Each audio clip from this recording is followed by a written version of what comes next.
and welcome to Buena Vista, episode 178. I am Ben, and I am here in hell, struggling to figure out what to do with my hands or where to look as a group of my friends sing happy birthday to me for all eternity.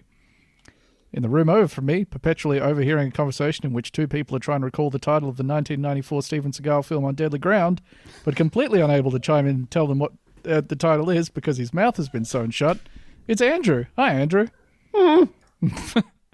Yeah, he's like, so there's, I think there's like an oil rig, and he's like, oh,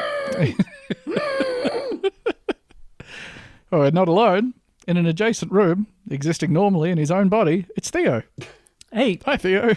Now, this hasn't actually been a big change for me. No, hell, you basically arrived. Yep. And just went, oh. Oh, okay. Yep.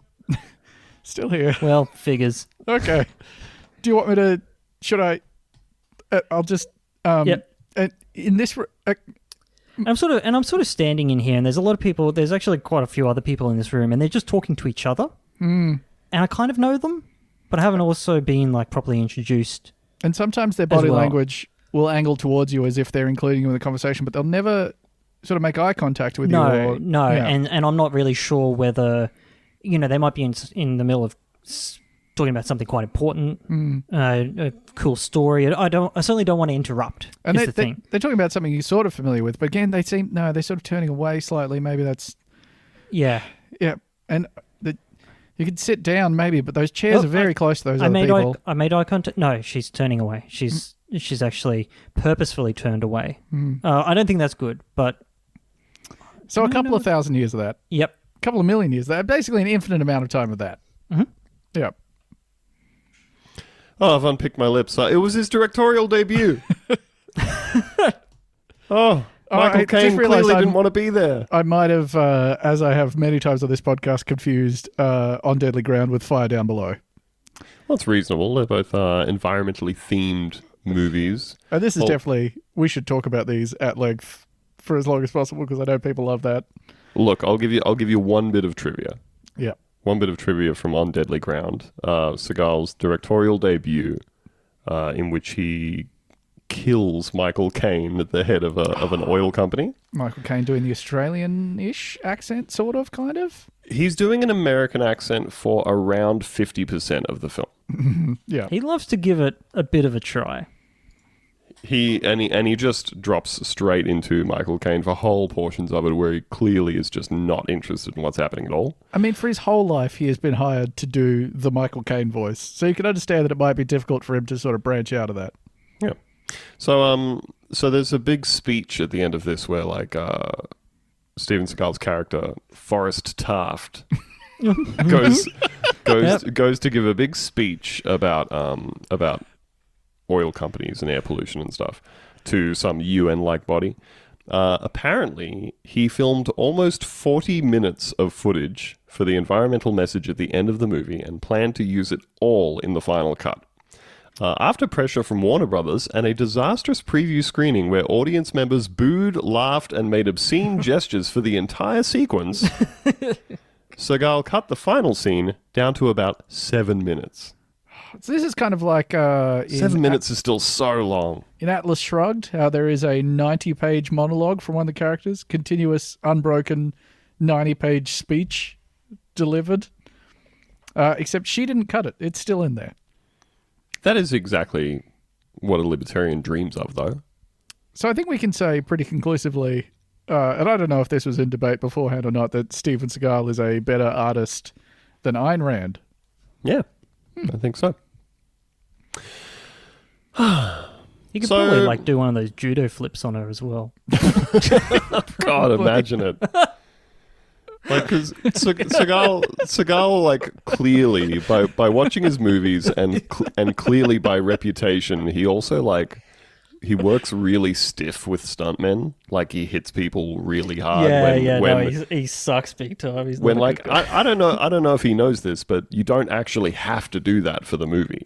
It's part of the magic of film. But now I'm picturing him just doing an Aikido clothesline to Ayn Rand. Just smashing her through the floor. Yep.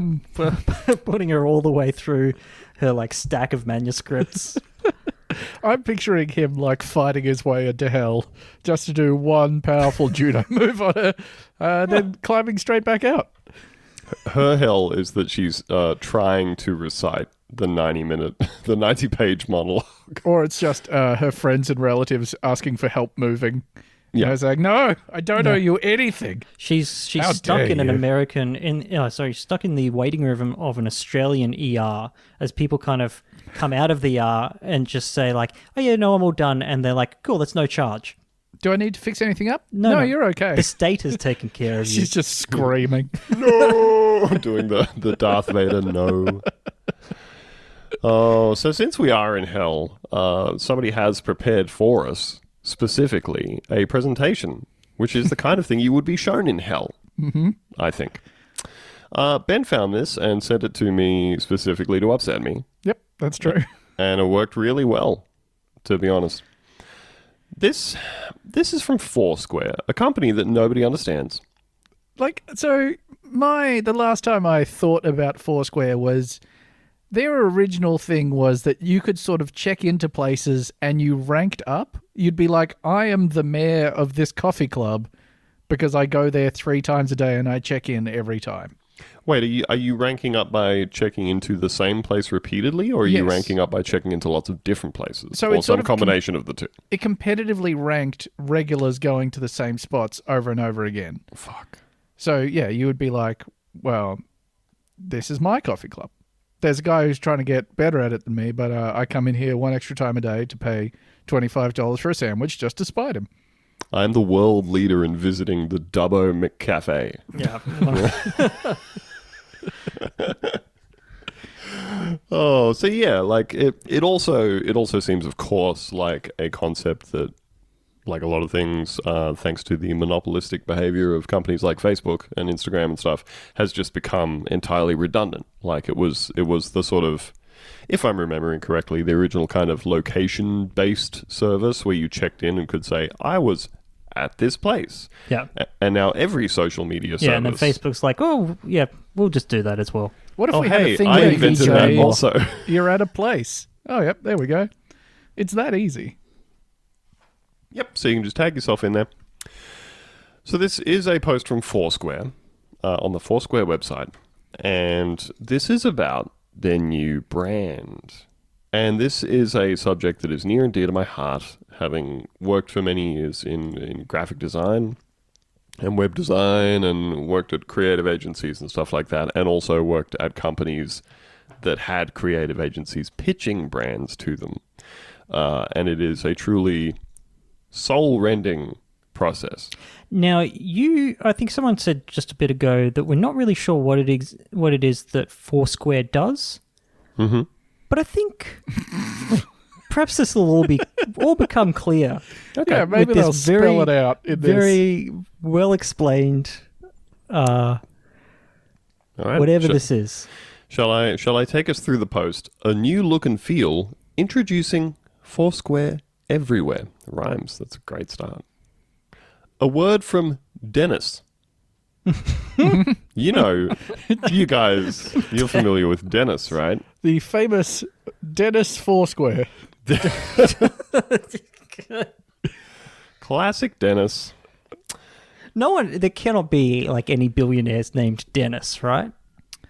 God, I hope not. You know how like Pornhub has a bunch of Twitter accounts that are like Pornhub and then a person's name? Yeah, Dennis Pornhub. This is Pornhub Dennis. Pornhub Dennis says, when we started Foursquare over a decade ago, we never imagined the incredible evolution we'd undergo as a company. What started as the check-in app, which is, I believe, the only thing we understand it to be, quickly outgrew the confines of even our most ambitious expectations, evolving into what's seen today as the unapologetic leader in location technology. I refuse to apologize for being the leader in location technology. A lesser man would run a company where he was constantly Sorry. groveling before Yeah. people. I am so sorry for being the leader in location technology. You know how we're sick of companies just constantly apologizing for being the leader in location technology? If there's Finally. if there's one thing too many companies are doing, it's apologizing for Foursquare shit they do. aren't afraid to take up space. They are valid. Our data tells stories. No, it doesn't. No, it doesn't. It does not. Fuck. Our data tells stories about how people move through the world. No, you know what tells you're stories tracking about- them. You're tracking them Yeah. in their pockets. That's No, the story. my Google Maps data tells a story about how I moved through the drive-in at the Mount Gravatt Capalaba Road McDonald's. When was the last time you went through that driving? Oh, probably 4 days ago, something like that. Ooh. You're getting that Since- McRib. Yeah, I like a nuggie. I don't think I'm ever gonna. I'm not a McRib boy. I've never had a McRib. No, Love I can't some imagine nugs, though. myself eating a McRib. I'm imagining it right now. I'm loving it. You're wearing a little bib. Got your comically McBib on. smacking your lips before you get into it. It's beautiful. Got a little knife and fork. Bought your own to the restaurant. Brought out a fancy plate to put it on. You're telling everyone that walks past that this is a treat because you're a good boy. Since day one, our focus has been on inventing the future of what's possible with location technology. Awesome. Look, can I just... Inventing the future of what's possible with location technology, which we are not apologizing for being the leader of. And so Yeah. I think we've all got a pretty clear picture of what they do. So far, so good.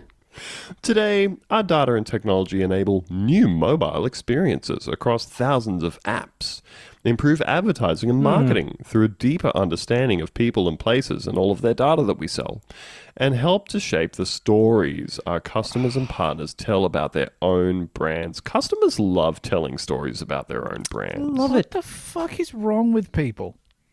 Someone wrote this. Yeah, Dennis. Mark- Dennis wrote this, and he looked at it and he went, yep, this sounds true. Someone didn't just write this, somebody was paid to write this, and I think that's an important distinction. Dennis, you have an advertising API. What's more, Yep. our data and technology are helping to make the world a better, safer place. They've said that very conclusively. So, Foursquare for Good, capitalized, indicating that this is some kind of charity arm, has contributed to numerous important projects over the years, including finding ways to make our foot traffic data accessible to those helping to contain the pandemic. We see no limits to the ways location technology can be put to work, and we are also not apologizing for being the leader of it. There has been no shortage of challenges and growing pains along the road. We've seen colleagues come and go, braced ourselves through periods of fluctuating success. Like, What's it called when your success fluctuates way down on the graph? they're sort of implying that things have gone up and down, but only within the bounds of success. So sometimes we've succeeded more, sometimes we've succeeded less, but we've never not been succeeding. It's a great bit to make a chart, and one axis is just success. Like success is down, but you know But we're it's still we're success. We're still doing 30 points of success. We've expanded by bringing placed and factual under the Foursquare umbrella. it's really hard to imagine how we would live our lives without those Yeah. Those apps, services, modules, services, APIs, could Plug- be anything. companies, plugins. concepts. Through it all, we've never wavered in our efforts to protect consumer privacy while paving a path forward for our business and our industry. And we've continually delivered delightful experiences for both our enterprise customers and consumer app Delightful. users. No know one what? has been delighted by Absolutely anything nobody. Foursquare has done ever.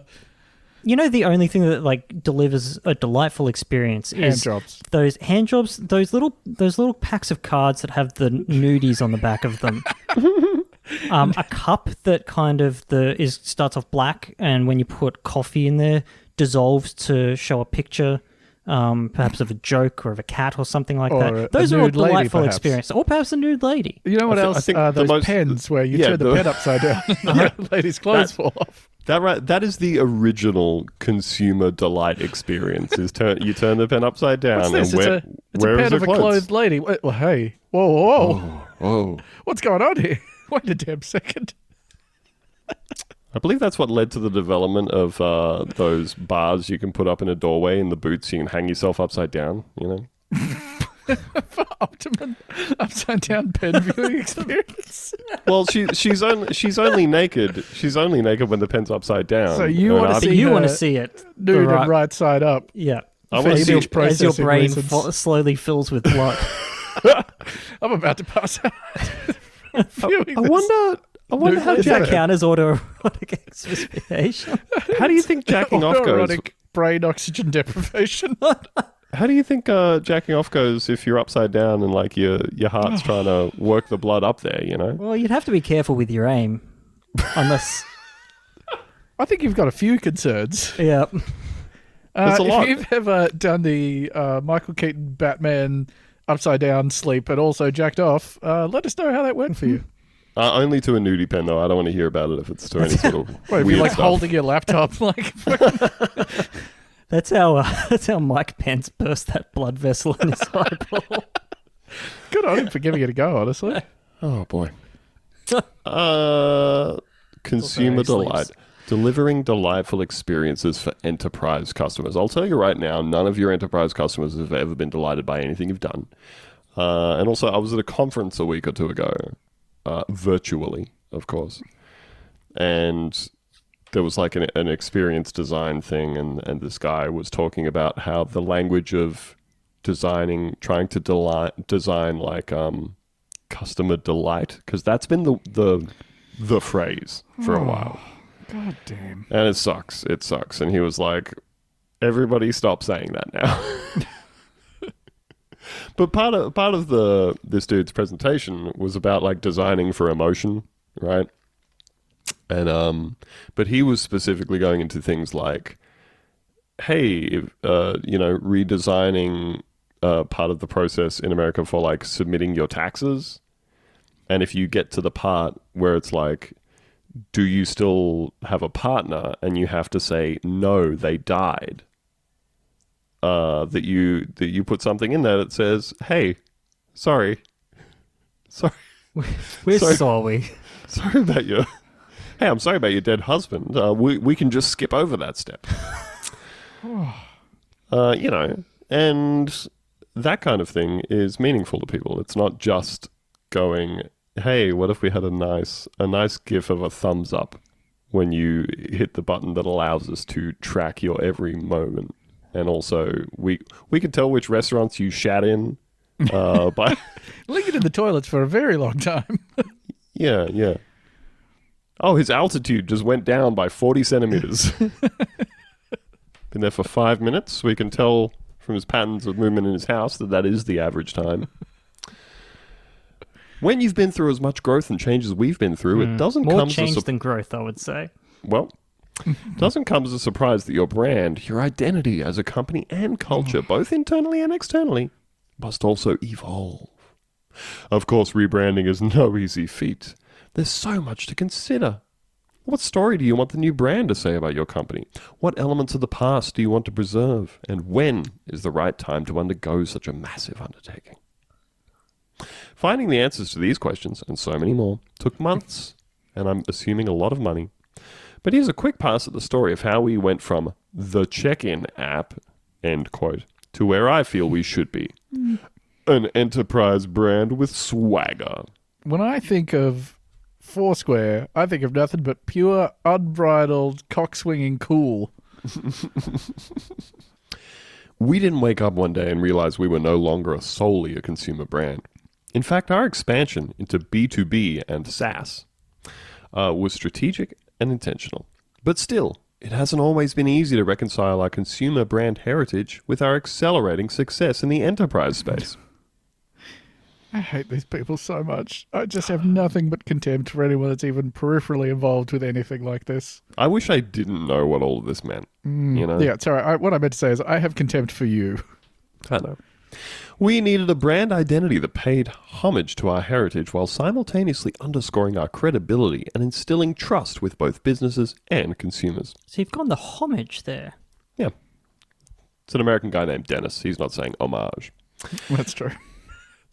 Yes, who we are as a company has been reshaping for years, but about 1.5 years ago we made a monumental move that set our company on a fast track to become the undisputed leading independent location data company in the world.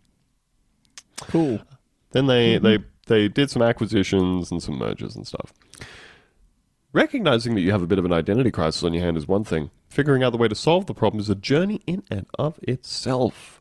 After many internal brainstorms and well-intentioned debates. To me, that implies that the debates got ugly.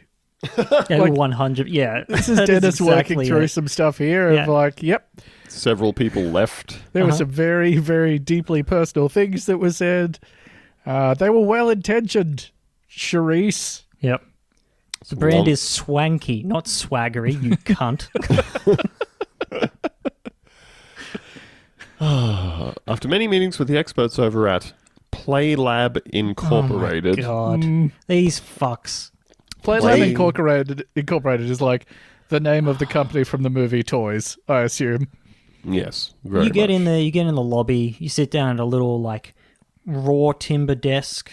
It's got little like the little ABC blocks that babies play with, and the receptionist kind of comes over and says, "Oh, we like to integrate play into our work, Which is here at why you're sitting PlayLab on a Incorporated." beanbag.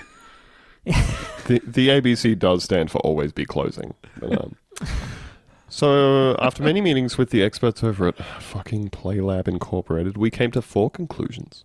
Our new brand identity needed to capture the trademark playfulness that has always You're been... a brand. You exist to make money. Foursquare. Just fucking... The trademark playfulness that has always been synonymous with the fucking check-in app, The check-in app. Foursquare. You're not Neopets. At the same time, the new brand identity must let clients know that they can trust us while simultaneously being culturally contemporary and interesting. The brand identity must set a tone of independence and empathy. What does that mean? I don't need Foursquare to be empathic while it's tracking my movements. I'm I not don't even know- swilling this brand identity in my mouth around like a fine wine. It says tones of independence and empathy. So, and then finally, this new brand identity was going to be cool. No, but it it wasn't. needed to be executed in the right way. So let's just run back over that for a second. This new branding has to capture trademark playfulness and let clients know that they are trustworthy and be culturally contemporary and interesting while having a tone of independence and empathy and also being very cool.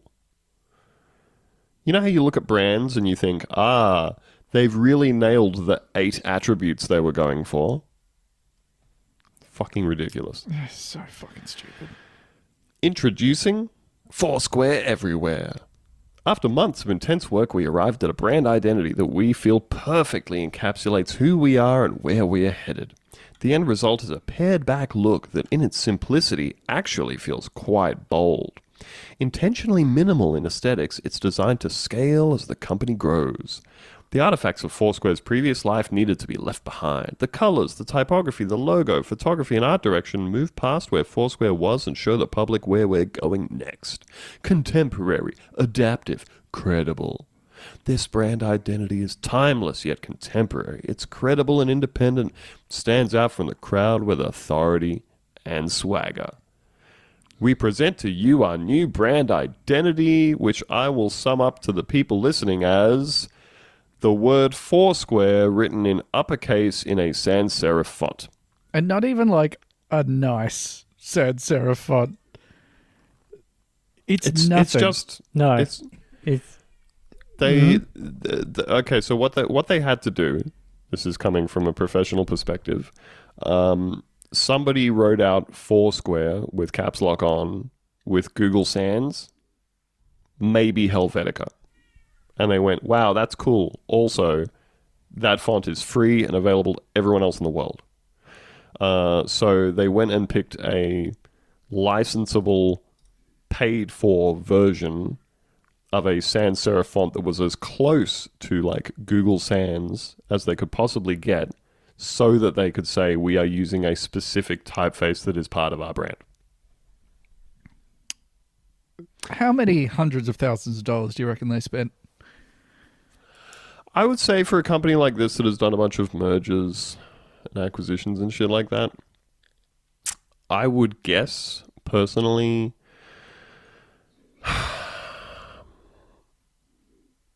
I would say like $100,000 to $300,000. Yeah.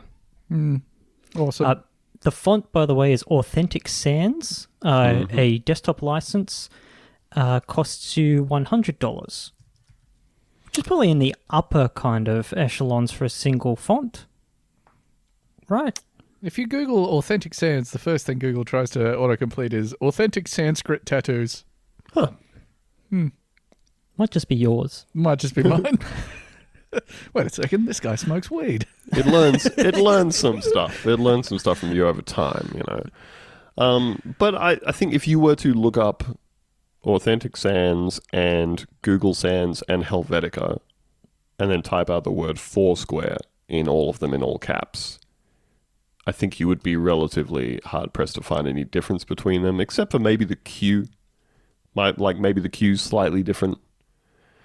You know, and that's certainly worth the $300,000. I really do urge people, if you have the time, just like Google Foursquare new brand or whatever, see if you can find this post. I believe they've updated their new website, so if you just go to foursquare.com, it will show you.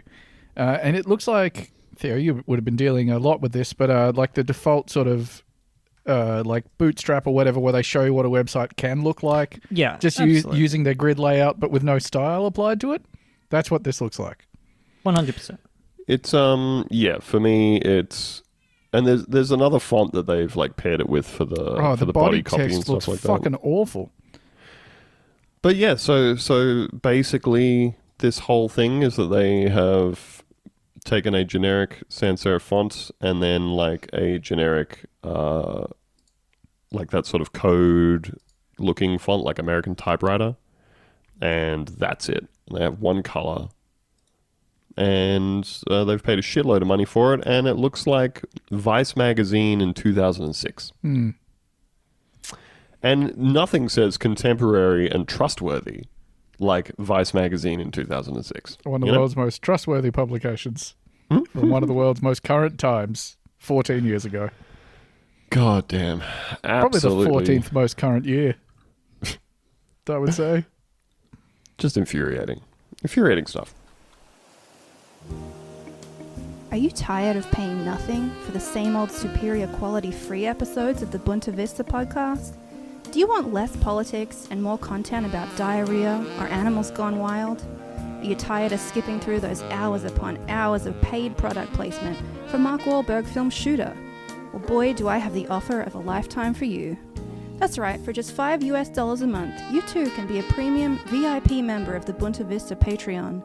That's right, just $5 for all of our bonus episodes. That's over 300 hours of content from the hosts you know and definitely tolerate. I'll even throw in access to our glamorous and exclusive Discord server, where bizarre arguments only happen once or twice a week at most. Head to patreon.com/buntavista.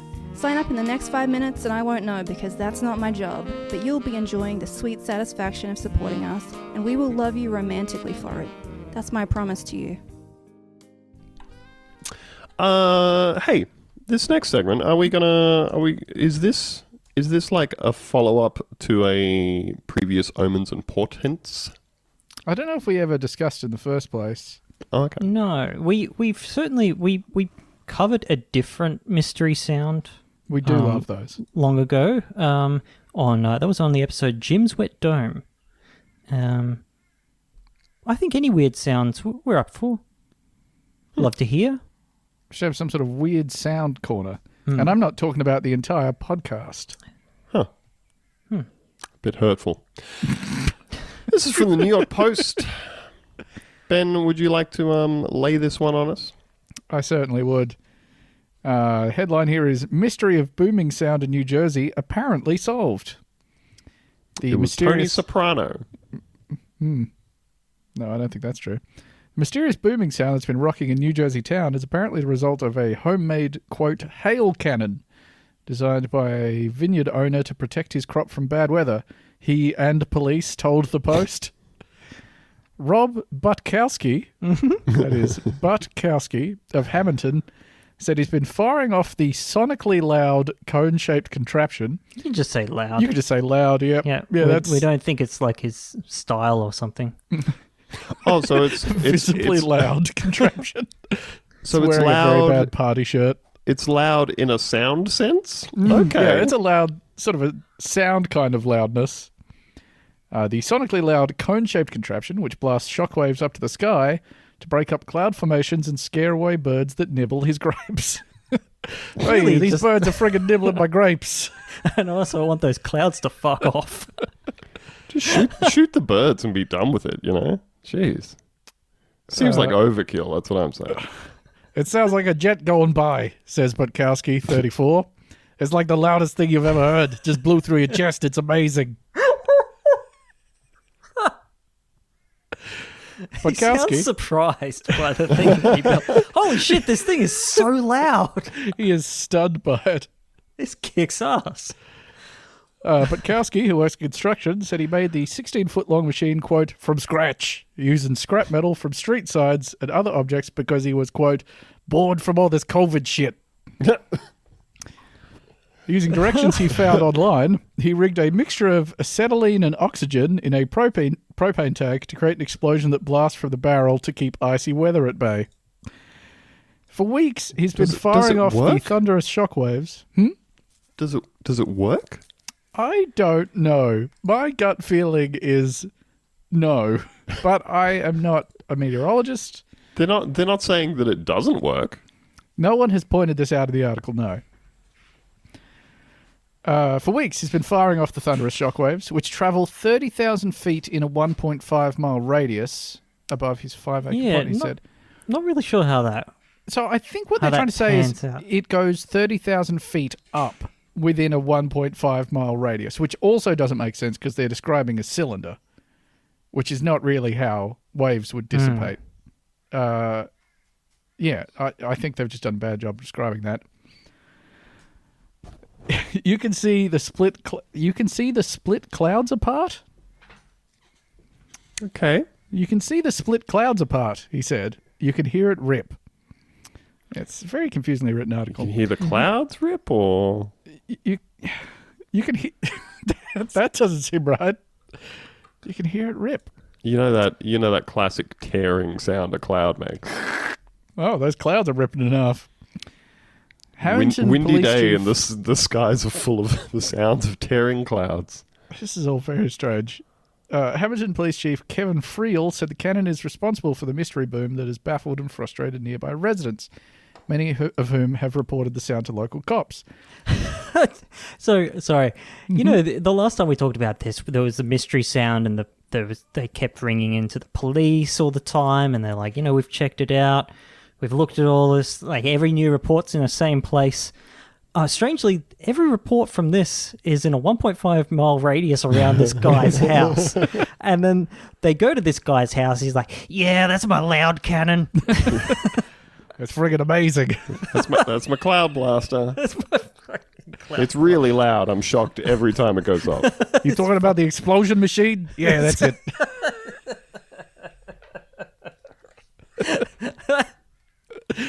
But the gadget is likely perfectly legal, Friel Perfectly said. legal. Perfectly legal. It doesn't fire projectiles, and it's not a firearm or an explosive, Friel said, adding there are no plans to stop him. It We uses couldn't- gas, and that's it. We can't possibly stop this It's man gas. Gas is not a crime. from firing off his god-killer cannon. Every day he points it heavenwards and he attempts to murder God. And we cannot stop him from doing this because he is an American and this is still America.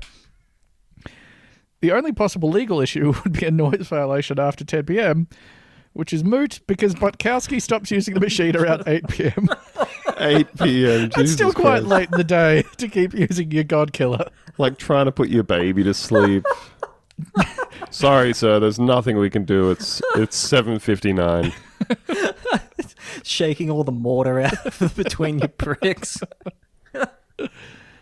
The police in nearby Mullica Township, where cops were flooded with complaints about the noise, are skeptical that the contraption could be heard from 10 miles away. Mullica Township Police Chief Brian Zeck said the boom may be coming from multiple sources. We're looking into Butkowski, and we're looking into all other possibilities, he said. Butkowski, for his part, has no plans to stop firing the cannon, he said. I'm going to do whatever I want as long as it's legal, he said. Meanwhile, neighbours are praying his boomer gets busted. Every time it goes off, I think there's been an accident, said Sean Guevara, a 43-year-old mum who lives next door. Quote, it scares the poop out of us. Boy, This is just such a beautiful tale of freedom, of free enterprise, of human ingenuity, and who fuck knows whether it works or not. Now, Andrew, I have... there is a video at the bottom of that article. Would you be so kind as to cue that up?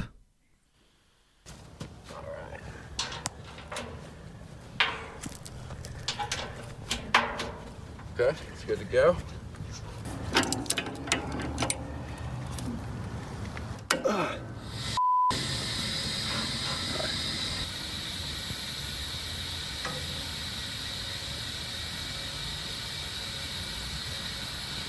In 3, 2, 1.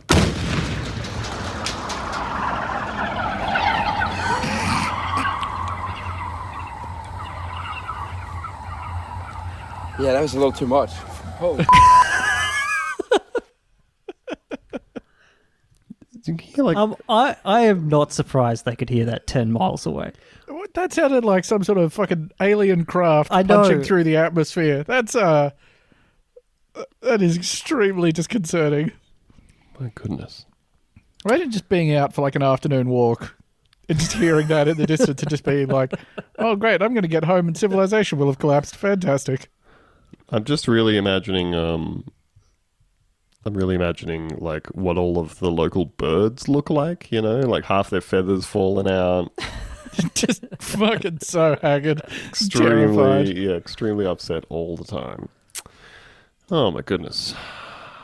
Speaking of things that scare the shit out of you and ruin your sleep, it's time for a bit of a update of Kyrgyzstan Watch. Now, what we need is a cover of that sting with traditional Eastern European musical instruments. Okay. So if you play any traditional Eastern European musical instruments... Perhaps a balalaika? Couldn't tell you. Those are the gigantic guitars. If you play one of those gigantic Eastern European guitars, Oh, the a balalaika? please cover that sting for us and send it in. We will not pay you. Maybe we should put it on Fiverr again. Again? Have we put something on Fiverr before?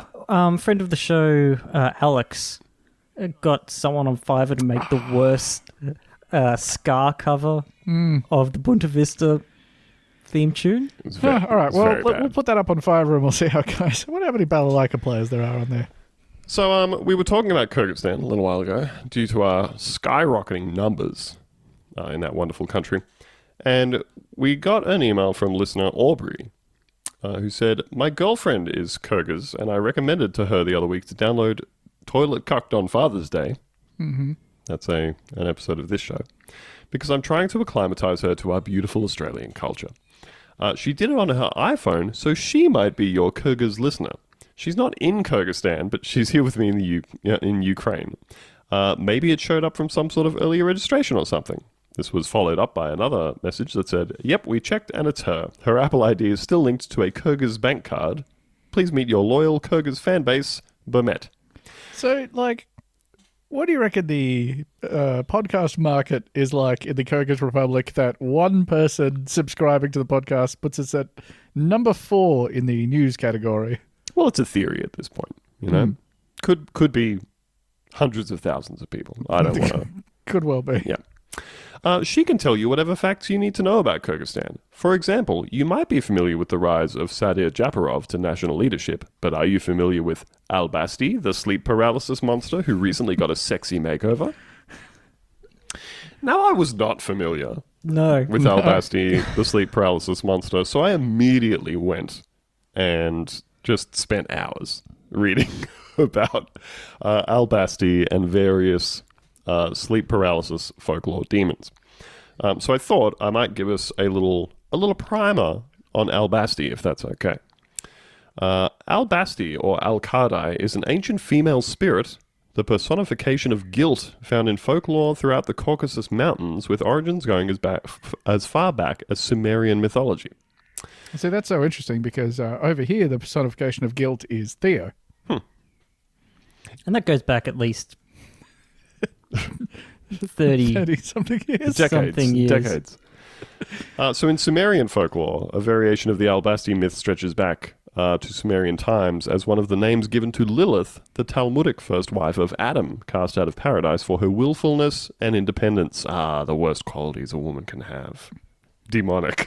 In Turkic folklore, Al-Basti has often been confused as both a mare, a succubus, as well as any number of Middle Eastern female spirits which are told to enter a man's erotic dreams. However, the difference in the Al-Basti legends is that she is not a sexual spirit, rather that she visits those who have guilty souls and What's the difference? come from families that have committed bloody crimes that have gone unpunished. Like jacking off, I assume. In Armenian folklore, there is a further version of Al-Basti, referred to simply as Al, a demon of childbirth who blinds unborn children and causes miscarriages and stillbirths to women who have committed crimes that have gone unpunished. They should have called it Weird Owl. Because that's a pretty weird thing to do. In this form, she appears as a spirit of flame with snake-like hair, brass fingernails, and iron teeth. She hides in damp places. Oh, she lives in Ben's cupboards. Don't know what you're implying, but fuck off. So this is a very, very commonly known folklore tale, right, throughout Kyrgyzstan and other parts of the Caucasus and stuff like that. So like they're Santa Claus. So in 20 bringing young children across the land, a bag of human teeth down every year. So this is one of a long line of like cryptids, folklore demons and stuff like that are all basically variations of an explanation for sleep paralysis, right? We're all familiar with the concept of sleep paralysis, I'm sure. It's pretty fucked that we have a thing that sort of bakes into our brain the concept of a demon that's trying to suffocate you. It's pretty wild.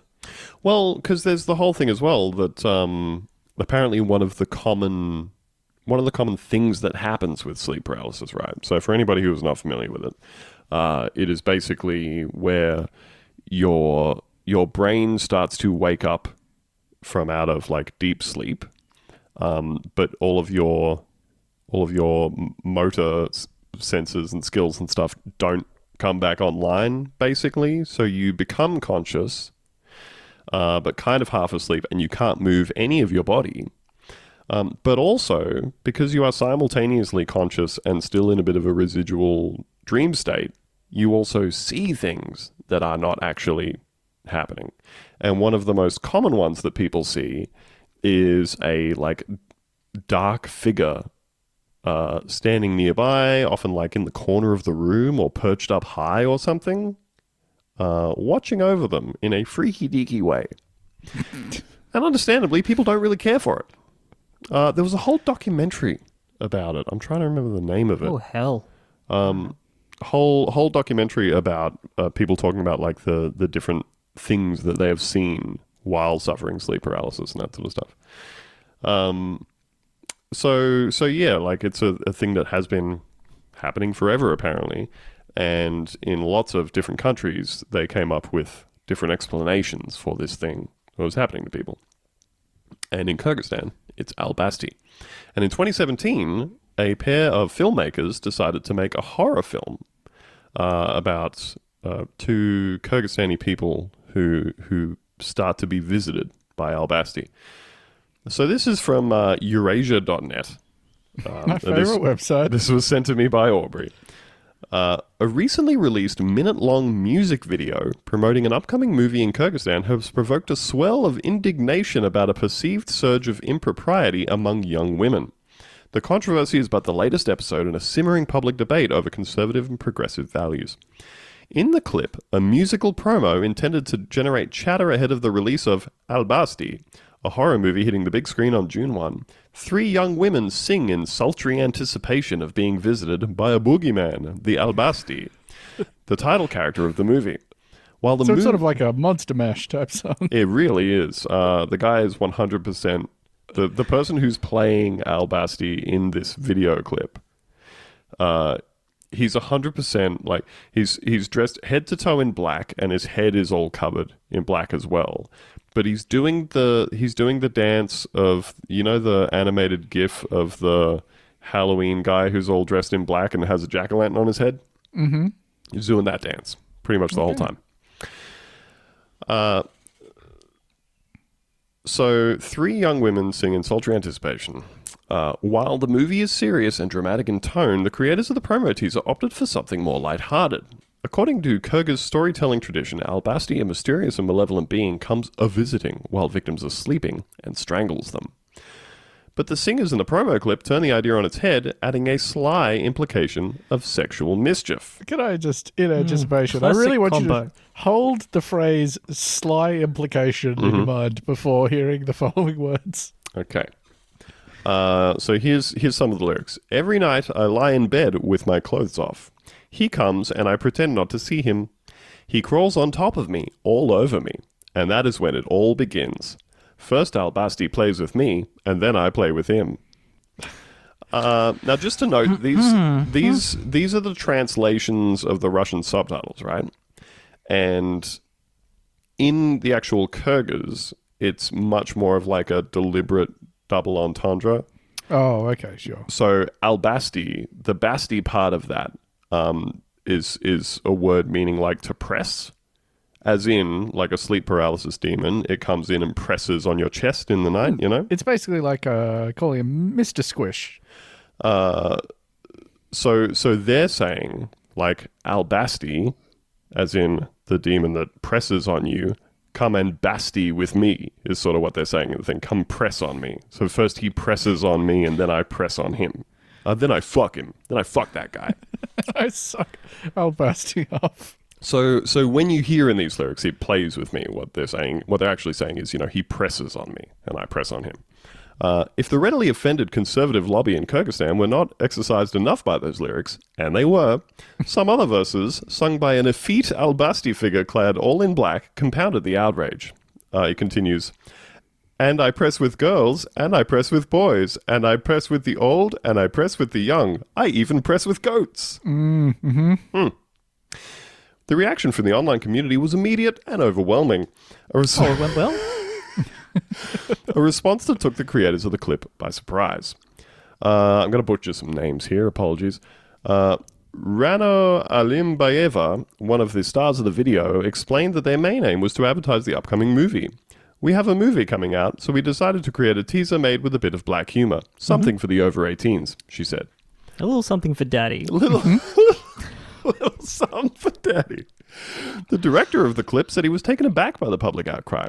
We didn't think people would be so critical and cynical towards the video, he said. Humor is just humor. People should take things a little more easy. And hey, who can argue with that?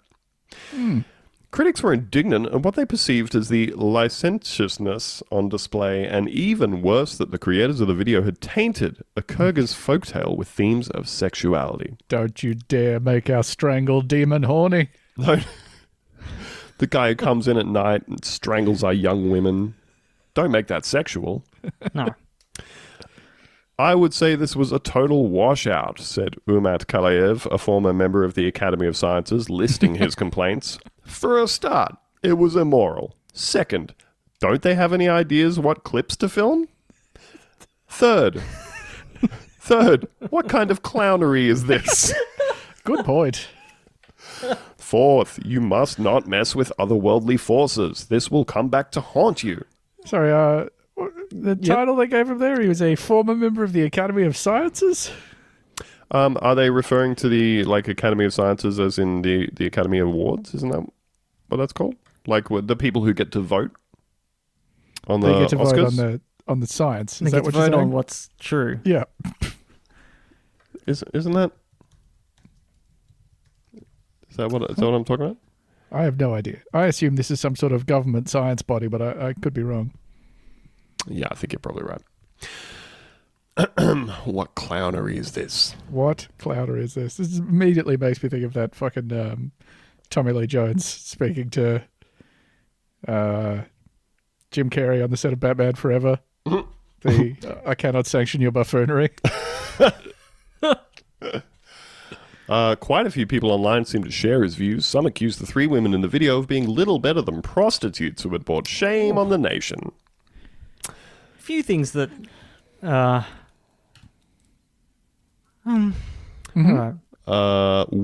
Quote, we Kyrgyz people value such notions as discipline, traditions, and customs. If we allow our beauties to lapse in this way, then tomorrow we can simply give away our land, freedom, honor, and dignity to neighboring nations, a YouTube viewer wrote in one of the most upvoted comments. You know what? Take Kyrgyzstan. We don't even want it anymore because apparently we make demons sexy now. Yep. Why? We're all fucking and sucking over in Turkmenistan. It's a terrible place. Not like us. Why don't we just flush this country down the fucking toilet? The opposing camp was supportive of the girls in the video for poking fun at Kyrgyzstan's traditional laws and challenging the taboo on sexual themes in the local entertainment scene. Quote, in our society, which has so many hang-ups, it does sound like that might be the case, and which is so critical to creative expression, I am all for any videos like these. It was funny. Some of the humor was, but I liked that the girls were not shy or afraid, said Bishkek-based entrepreneur Somsabek Mamirali, a self-described feminist.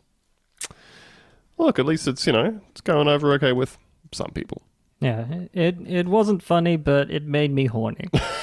and isn't that what's really important? The joke's not so good, but pretty sexy.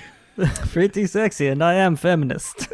So, here's a bit more Kyrgyzstani folklore for you, because I'm liking the descriptions of some of these cats, some of these hip cats running around the hills. This is from SilkRoadExplore.com. When you're just exploring the Silk Road. I've done it before.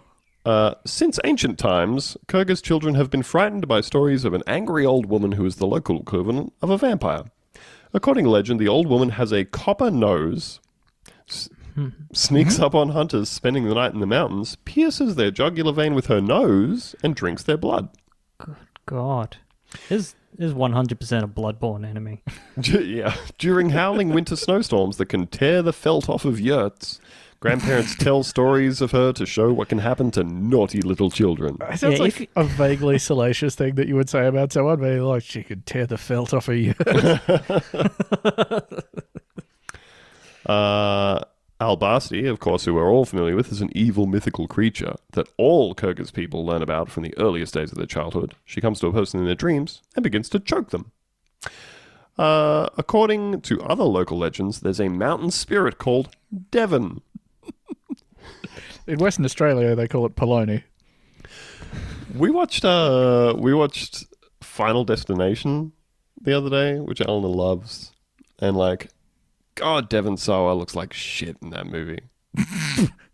just out of his childhood star phase, and he's just fucking plug ugly. It's no good. No offense to Devon Sawa, if you're listening. I mean, you like just some deliberately went out of your way to say that they looked fucking bad. There's no, He's got no place being in a Hollywood film. It's just terrible stuff.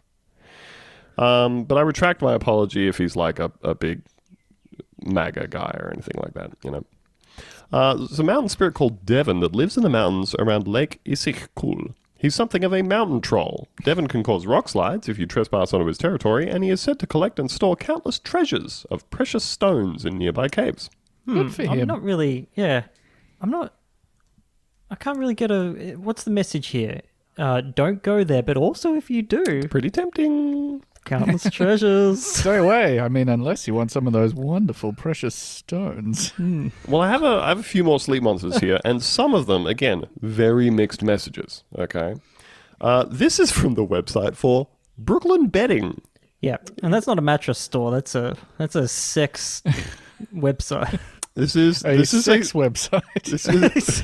Well, you better not be on there on those sex websites. You heard 2/3 of the internet now is sex websites. Getting all these emails from sex websites. This is actually a bed store, and one of the articles they have is like, hey, want to hear about some sleep monsters from around the world? I mean, Every yes, but single institution in the world now is a content producer because that's the only way you can get people to look at your shit. It's so good. I love the idea that maybe this is on there so that, like, if you keep having a bad night's sleep, they can be like, well, let's not rush to accuse the mattress. Have you considered? What country do you live in? Let me look down my big list here. Koala's just sending out a Blu-ray copy of The Witch with all their mattresses. Do you live in the Philippines? Because the native language is Tagalog, and it has the word bangungut. If you translate it, it means to rise and moan during sleep. That is because the Batibat spirits have come to call. Looking like an ugly fat woman, the Batibat are tree dwellers. But beware, if one of their homes, their tree, is used in the construction of your house, they'll come for a nighttime visit. That's nice. They use their gigantic fat ass to sit on the new homeowner's chest and push out the sleeping victim's life force. No, sorry, Andrew, going to pull you up there. Yep. Sit on the new homeowner's chest and face. Sorry. Oh, it's like that the guy that passed away recently. The guy. The guy. with the drawings. The guy with the lovely pictures. Japan. Nothing goes to waste on this island nation. Okay. And leftover pieces from the creation come together in the Baku. As you would expect, this creature is a bit confused with the trunk of an elephant, the body of a bear, and the tail of an ox. It feeds on dreams. Children may call for it to remove their nightmares. Okay. Sounds good so far. Yeah, and there's simply no catch whatsoever. But there's a catch. Oh, fuck. Shit. Unfortunately, the Baku can also eat the hopes and motivation of the sleeper, turning them into a gamer. Lucky for me, I already have none of that. So if you could take my nightmares, that'd be just a win-win situation. So, this next one, all over the place, right? Maybe you want to be involved with it, maybe you don't. This one's from Hungary. This monster, the Lidek, grows from a tiny egg and has a sexual nature, just like Theo. Yes, it can squeeze the victim, but that not only creates fear, it also creates lust.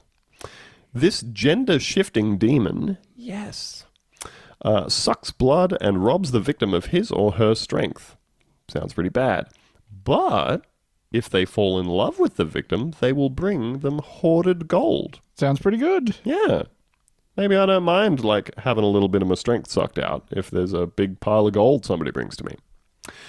But if you don't want to take the chance of the Lidek falling in love with you and everything, give it an impossible task, and they will then stick with the task looking for a solution forever and leave you alone. Learn how to play Dwarf Fortress. Am I right? Theo specifically? Yes, I think you're 100%. I just can't work it out. Just can't, and I keep trying you every spawn couple of in, years. and then You have to click on the... Well, you can't click on the guys because you no, move your you cursor can't. You to got to them. mount And then like cursor about, and there's you dig. caravan. How do you go And then down, some elves. though? Yeah, it's sort of 3D, but there's only like one plane at the same. But then I tried to get on And- those texture packs, and then that didn't just load properly. It's So that was just, quite and then confusing. like so it used to be in 2D, and that was like because then you just go into the mountain, But now but then you they got made it ramps. 3D. You got ramp. Then there's demons as well. Magma guys will get you. Yeah. Well, that's like if the AI doesn't just completely break halfway through. So, get the demon to play Dwarf Fortress. Is what you're Yes. Yeah, that's what That's we're right. saying, Yeah. This demon from Turkey is a djinn. It is named the Karabasan, and it will hold the victim still and strangle them. But the djinn always has a hat.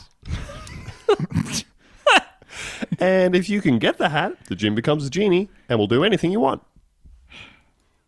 This So- is also true of anyone in a ska band. If you can take their fedora, they have to do what you tell them. Give it back. Go and pick up my McNuggets first. Oh, fine. Okay. You're holding the hat up in the air, even though they've got those like those thick soled black shoes with like the white tops. They still can't jump up there, you know. Hey, stop making ironic covers. Then we've got the country of Chile. The women of the Chilean island of Chilo have an irresistible nighttime visitor. He's a sporty guy and no woman can resist He's him. a sporty guy. It's a hot pervert. He's turning up with a squash racket. If a woman becomes pregnant and the circumstances of the pregnancy can't be explained, you guessed it, the father is Trauco, the nighttime visitor. He's just The like incredible he's calves. just the local yoga teacher. His legs are so toned from tiptoeing about. Also got very good posture, though. Definitely looks like he does a lot of yoga. Absolutely certain it's not the yoga instructor. No, it's a demon. Demon. It's a cock demon. Ooh. Nighttime pervert. That's right. So when He your has wife, a ponytail for some reason. it's funny that your wife gets pregnant and you didn't have sex with her, and then you're like, "Damn it, have you been cheating on me?" And she's like, "No, it was just the nighttime visitor who came and impregnated me in the night, and he's gone now." And you're like, So don't even "Damn worry And it!" he's about like, that's all fine. Yeah. Oh, Trauco. Okay. You're And doing finally- maternity yoga now. Interesting. Okay. And finally, in Catalonian legend and popular culture, the pesanta is an enormous dog, or sometimes a cat. It's like make up your mind, you know?